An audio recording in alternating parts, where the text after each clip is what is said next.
Hey, what's up, everybody? Nick Hall, and we're back with the Bible Quarantine.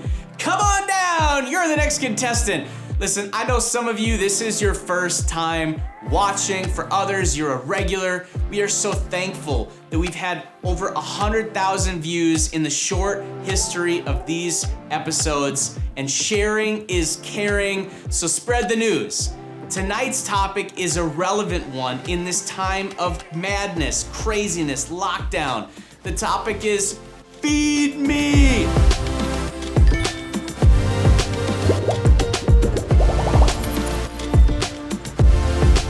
I know all y'all went out and loaded up on the goods because you heard you were gonna have to stay home.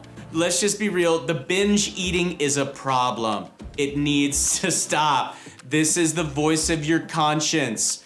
This is your cholesterol speaking. Stop! No, but really, tonight we're talking about how we can have God's heart and God's perspective in the midst of this chaos. That we shouldn't be hoarders, but we should be givers. We should be those that are loving and serving. That said, if you need help or you know somebody that needs help, tag them in the comments below, even if it's encouragement help they need. But if it is real help, groceries, gift cards, we're trying to send out aid and help to those that message us in.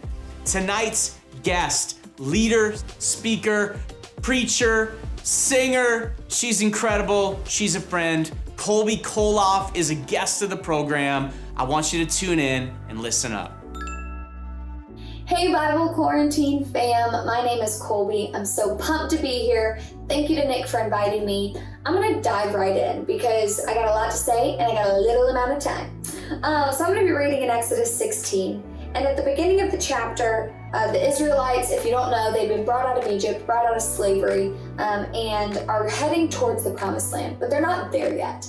And they're doing what a lot of us do when we're in that weird unknown area, right? Where we see the promise, but we're not there yet. They start to complain. And so they're going, man, the food in Egypt was bomb. Like the food in Egypt, we had meat, we had cheese, we had wines, we had all of these delicacies that we don't have here. And the Lord in his compassion and goodness was like, all right, Moses, tell the people, I'm gonna rain down manna and quail from heaven so that they will be satisfied. Now, first of all, that's really cool. Like, food rain down from heaven. That's awesome. If hot Cheetos and cookie dough rain down right now, I would rejoice like never before. Like, that's awesome. I'm gonna go to verse 16 and start there, and Moses is telling the people, hey, these are the Lord's instructions. So he says, these are the Lord's instructions. Each household should gather as much as it needs. So the people of Israel did as they were told. Some gathered a lot, some only a little, but when they measured it out, everyone had just enough. Those who gathered a lot had nothing left over. Those who gathered only a little had enough. Each family had what it needed. Moses told them, don't keep any of it until morning, but some of them didn't listen and still kept it until morning. But by then it was full of maggots, had a terrible smell, and Moses was angry with them. And I don't know about you, I read that, and my initial reaction is, y'all are so dumb. Like, you just witnessed God rain down food from the sky, and the only command was, only take what you need today, do not store more for tomorrow. But they didn't do it. And I'm going, oh, really, you guys, come on.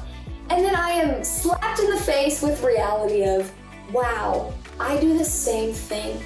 I am so consumed and freaking out by tomorrow, by next week, especially in this time of quarantine and things are shutting down. People are losing their jobs. I'm going, how am I going to pay my bills next month?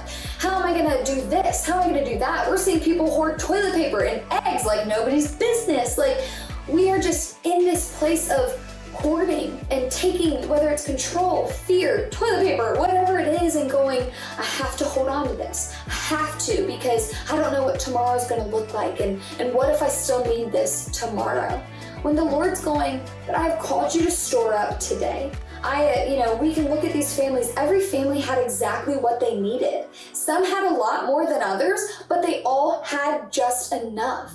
And I think that's what God is calling us to in this season and in this weird gray area where, we can kind of see this silver lining, we can see the light at the end of the tunnel, but we don't know when we're getting there. And he's going, you know what? Just press in and only take what you need today. And so just an encouragement and a challenge of what areas are you kind of hoarding? Whether it's emotional, mental, spiritual, physical things, like, that you're freaking out about next week, next month, next year, and he's going, but I know what you need, and I will satisfy every need today. And we might think we need something and we don't get it. That doesn't mean he's not giving it to us. That just means that he knows better, and he's gonna give us what he knows that we need. Go to Jesus in Matthew 6, give us this day our daily bread. Keep going. Don't worry about tomorrow, for it brings its own worries. And so just an encouragement and a challenge to you guys of, are you focusing on daily bread? Or are you so worried that what you have today will not last to tomorrow? And so don't get caught up in disobedience and not trusting the Lord that he's not going to come through tomorrow. Rest in him today, that he will give you what you need, that he knows more, that his ways are higher than ours, that he knows more than we do. And let's rest in that.